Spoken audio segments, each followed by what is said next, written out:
Now that we learned how to spawn a bullet, we want to learn how to make a simple explosion prefab. And every time the bullets touch the wall, they're going to spawn a very simple explosion prefab. Okay? So we're going to our hierarchy window. Let's right click and select create empty. So we have a new game object. And we want to rename this as explosion. Okay? The position is going to be 0 to 0. Actually, let's change z to -5. Okay, this is something that can be easily tested. So we have one empty game object. It's completely invisible, and it's in the middle of the way, okay, between the player and the wall. And now, of course, this explosion needs to have a script. So you right-click, select Create, then we're going to choose C# script, and we're going to name this explosion. Okay, we're going to hit enter and wait for this compilation to complete. Now we need to attach this explosion to the explosion game object. So we're going to drag and drop here. And now we need to work on the actual logic. So the way this explosion is going to be, it's going to be a particle effect that is going to respect physics. So we're going to make some small cubes in here, and we're going to spawn these cubes inside the explosion game object in the exact position where it is. So let's make 3 particles with 3 different colors. Okay, we right click, select 3D object and then cube. Okay, let's change it to 0 to -5, so it's going to be here. Let's make it very small, something like 0.2, 0.2 and 0.2, so we have 1 cube. We're going to rename it to explosion particle 1. Okay, so that's the first that we have right now.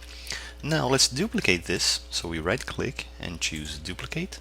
So we're going to rename this to explosion particle 2. Let's move it here. Duplicate it one more time. Let's move it here and name it explosion particle 3. Particle 3. And as like we did with the bullet before, if we press play, they do not respect physics just yet. So we need to go to each of them or select the 3 of them by holding Command or Control and clicking on them. And now we select add component and add rigid body.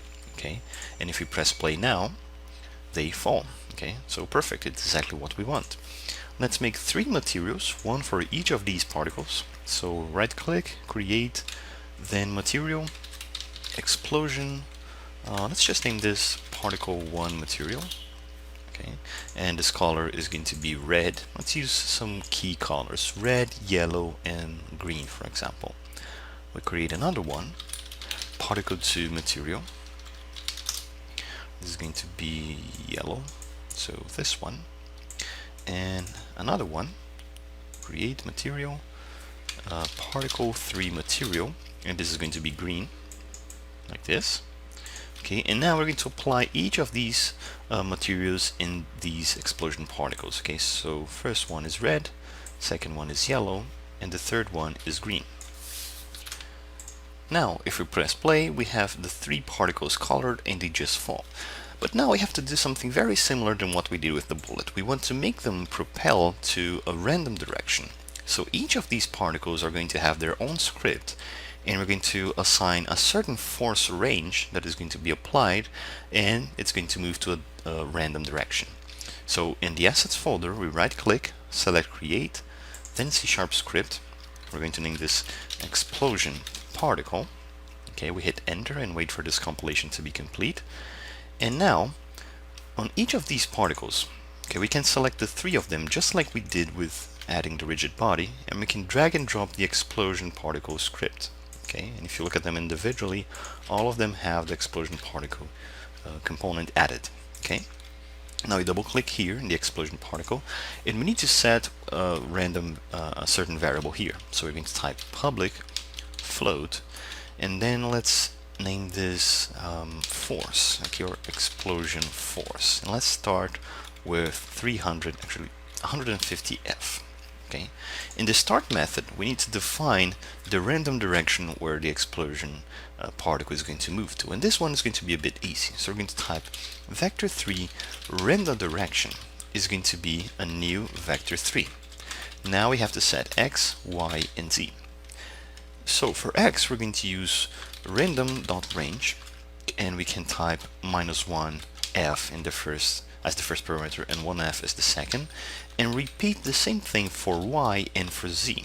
Okay, the thing is, what really matters is that we're going to normalize this direction vector. So essentially, it's going to result in a random arrow that is going to point into a random position. Okay, so use this. And now we're going to type get component of type rigid body. We open and close parenthesis dot add force, and the force is going to be random direction dot normalized multiplied by explosion force. Okay, so that's pretty much what's going to happen here. Okay, we get this random direction, we normalize it to make sure that its magnitude is going to be 1. We multiply by explosion force, so it's going to be scalable. And something that we can do here to make this even more interesting is to declare a float random force and define this to be random.range starting with 0f and ending with explosion force. Okay, so this is going to look more interesting because it's going to vary a lot, okay, from explosion by each explosion that you see. Okay, some of them are going to have particles that are going to move slowly, and other ones are going to make these particles to move much faster, okay, up to 150. And here, instead of using explosion force, we type random force. Okay, now we're going to save this. Let's go back to Unity and let's see what's going to happen to these particles. Okay, all of them are here. We have no console errors, and if we press the play button, you see that they moved into a different direction. Okay, so maybe 150 might be too little. Maybe we should change that to maybe 300. Okay, let's try that. So 300. And notice that I just changed 300 on the first particle. So this is something quite interesting because these are not prefabs. They're different from each other. Once we modify one, we also have to modify the others here. Okay, it's not going to be automatically saved. And now that we press play, they are all moving a bit faster now. So this is going to be interesting. Okay, and now that we have these 3 particles, we're going to turn them into prefabs. And then we're going to use the explosion script to spawn these particles dynamically. Okay, so we're going to choose all of these 3 particle game objects in the hierarchy. We drag and drop here. Actually, we need to do one by one. Yes, that's the case. So each of them are going to be saved into prefabs. And notice that when we transform each of them into prefabs, their color changed from black to blue. Okay, that's because they're prefab instances. Okay, this is a game object, this is also a game object, but since it's written in blue, it means it's a copy of an object that's the original one. Okay, so if you press select, it's going to choose the original prefab in our assets folder. Okay, now we're going to delete all of them, all of these particles, and we're going to write some code for the explosion. And this one's going to be a bit different from what we did in the player. We're going to type public game object, we open and close brackets, and we're going to type explosion prefabs. Okay, so what did we do here? We're still making a reference to a prefab, but this time we're going to reference multiple of them. These brackets here, they basically activate, they're going to say that this type here is going to be an array of game objects. So we're going to have multiple references in here. We can have as much as we want. And also we need to define how many particles we want to use. So we can type here public int amount of particles. Let's set it as 3 by default.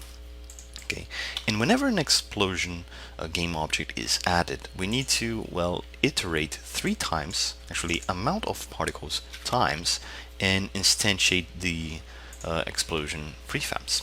Okay, so what we're going to do here is we need to make a loop. So we're going to type for int I equals to 0, semicolon, I lesser than amount of particles, semicolon, I plus plus. So essentially this is going to repeat 3 times.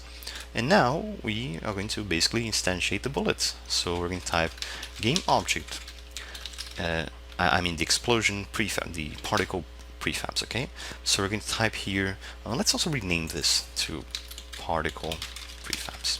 Okay, so game object particle prefab is going to be instantiate, and between parentheses we need to pass a reference to the particle prefab that we want. We're going to have 3 of them. We have 3 different prefabs, but we want to get a random one every time. So we're going to type particle prefabs, then we open and close brackets. We could pass, if we added 0 here, all the particles would be red. If we use 1, all of them would be yellow, and 2, all of them would be green, but we want a random value for this index. So you can just type random.range. The first parameter is 0, and the second one is amount of particles. Amount of particles is 3 in this case, but since we are using a random range call with integer numbers, the values could only be 0, 1, or 2. The last one is exclusive, it's not considered. Okay, so this instantiates the particle, and now to make the particles to be in the exact place of the explosion, we can just type particle prefab dot transform dot position equals to transform dot position. So we are accessing the transform component of the explosion. We're reaching and getting its position, okay, and I mean the particle. Okay, so we get the position where the particle has been instantiated, and we are setting it to be the position of the explosion. So whatever this game object is, this is where the particles are going to appear. So if you save this and go to Unity and wait for the compilation, the explosion now contains an array of particle prefabs. So we can set the size to 3 and move all of the prefabs into the 3 slots that we have. Okay, so we move the red one, the yellow one, and the green one. Okay, and if we press the play button now, you're going to see that the explosion spawned 3 particles, okay, with that force. Okay, if you want to put more particles, like 10 for example, we can just press the play button again. We just set that there, and apparently we have a code mistake. Okay, so let's see what happened. We have amount of particles set to 10, and yes, the issue here is we used, in the render range call, we used 0 and amount of particles. This is actually not correct. We need to get the length of particle prefabs. Okay, that's an interesting error that happens from time to time. Okay, so we use particle prefabs dot length. Okay, because we have 10, we want to spawn 10 particles, but we just have 3 prefabs. So it doesn't matter how many prefabs we want, we always want to get the length of the particle prefabs array. Okay, so we save this, go back to Unity, let's clear the console, and we're going to try that again. So we press the play button, and we have 10 particles. Okay, as this could be very intensive in the code, we also need to destroy these particles from time to time. So we go to the explosion particle, and let's add here a public float lifetime. Let's set to 1f for now. And in the update method, we type lifetime minus equals time.delta time. If lifetime is lesser or equal than 0, then we destroy the particle. So we type destroy and pass game object as a parameter. Okay, so we save this, go back to Unity, wait for another compilation, and after this is done, we're going to press the play button. Okay, so the particles appear, but they also disappear. So now that we made the explosion, we need to instantiate the explosions, the actual explosion prefab, once the bullets that we shoot hit the wall. Let's do this in the next video.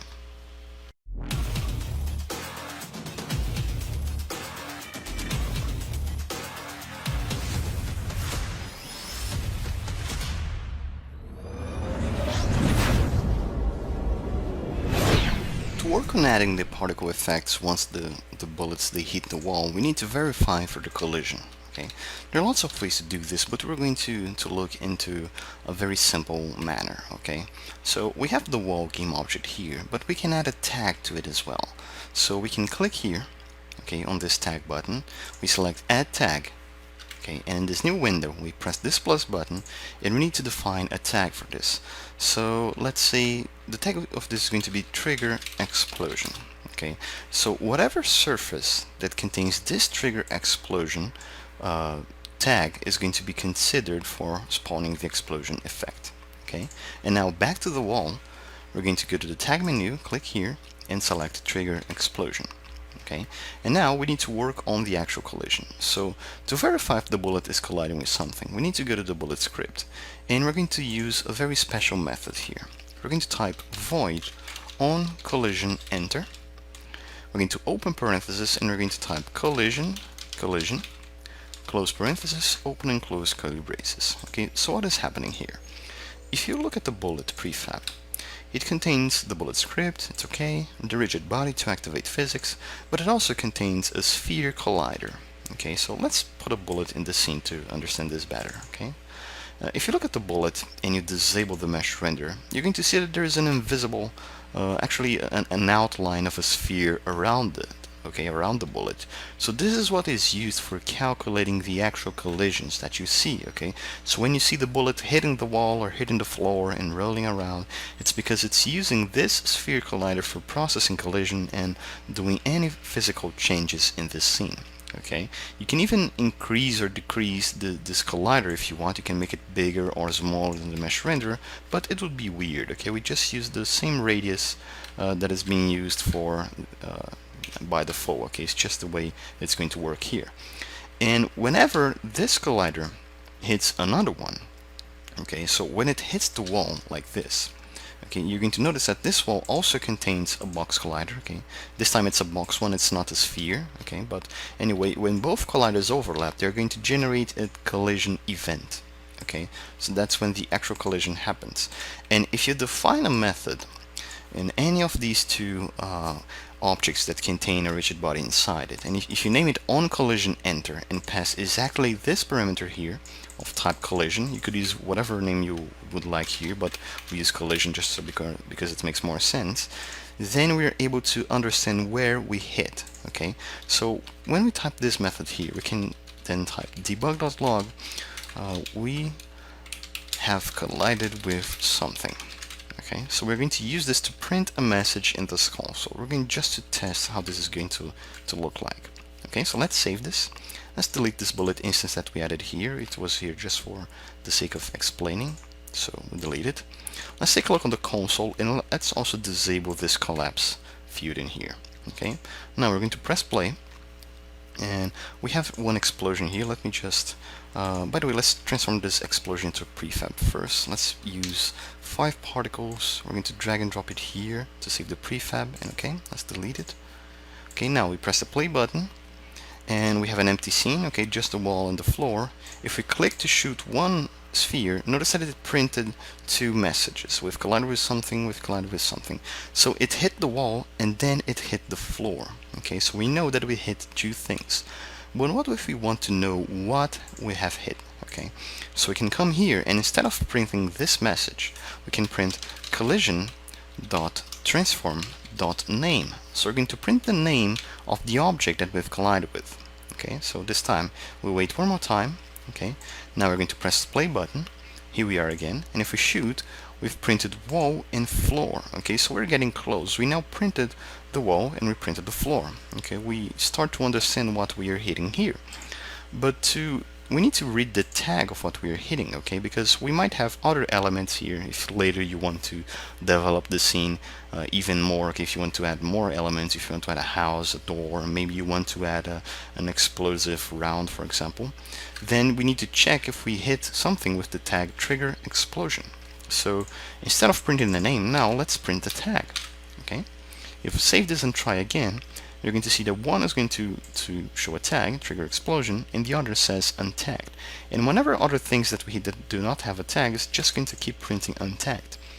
But now we have to compare what is the tag that we are hitting and if it's the same thing as trigger explosion. Okay, so instead of this debug here, let's take this off. We're going to type if collision.transform.tag equals to, and notice that we use 2 equal signs here, and this is a comparison, to the string trigger explosion.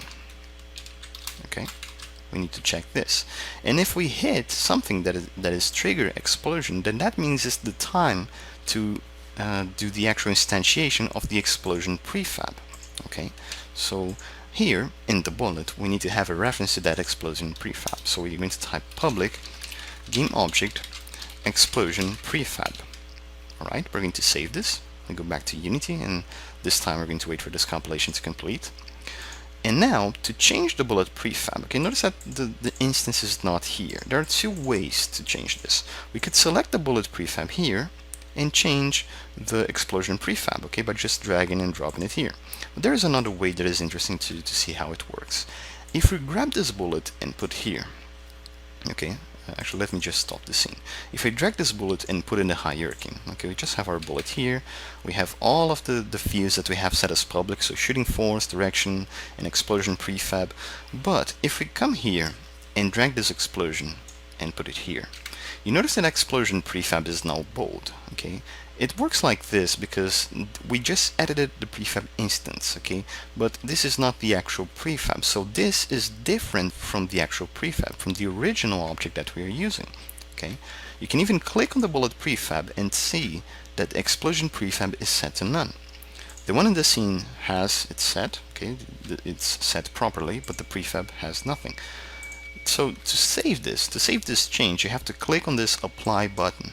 Okay, so you notice that the bold effect has disappeared, and if you look at the bullet prefab, it's now properly saved here. Okay, so we can go ahead and delete this instance from here. Now back to the script here where we triggered the explosion, we have to instantiate the explosion effect. So we're going to type game object explosion object equals to instantiate, and between parentheses explosion prefab. And now we're going to type explosion prefab dot transform dot position equals to transform dot position. So it's going to be in the same place where the bullet is right now. And this time, if we save this code and go back to Unity and wait for the compilation to complete, we're going to press play. Okay, then we're going to click here, and once it hits the wall, and notice something, this is very interesting. Okay, so the balls are being added to are going to hit the wall, but the explosions, they are coming always from the center. Okay, they're coming from an odd position. Okay, so let's actually see what's happening here. Okay, so let's add a comment here just to retrigger the compilation. So we have a warning here: the variable explosion object is assigned, but its value is never used. Okay, so the problem here is we typed explosion prefab. We've actually needed to type explosion object. Okay, so we need to do this because we're changing the position of the object that has just been instantiated. Okay, so again, we're going to save this, go back to Unity, and this is the time that we have the entire scene set up. Okay, we have the wall, we have the floor, we have set all of the effects that we wanted. We can even save the scene now by going to File, hit Save Scene, and then we name this as simulation.unity, for example. Let's try this one more time. We hit play, and now every time the spheres they hit the wall, we see all of these little cubelets coming out of it. Okay, and well, it's up to you to tune this to what you want. Maybe you want to add more particles with different colors. Maybe you want the force that is added in here is smaller. So for example, you can choose all of these prefabs and change the explosion force to 100, for example. You can just modify it there, save the scene, then play again, and keep shooting bullets. Okay, so it's going to look like this. Alright, so, well, this is basically it for this lesson. We've learned how to deal with prefabs by making this very simple simulation here. When we hit a wall, we keep seeing these effects here, and you're going to see that you learn how to modify a prefab instance and save all the modifications in the actual prefab. For example, you see that normal game objects can instantiate prefabs, and prefabs can instantiate other prefabs, for example. In general, it's just something that can be reused. Okay, so I hope you enjoyed this lesson. This is going to be very useful when you're developing more games. This is going to be essential when making some hit games. And my name is Glauco Pires, and I'll see you next time.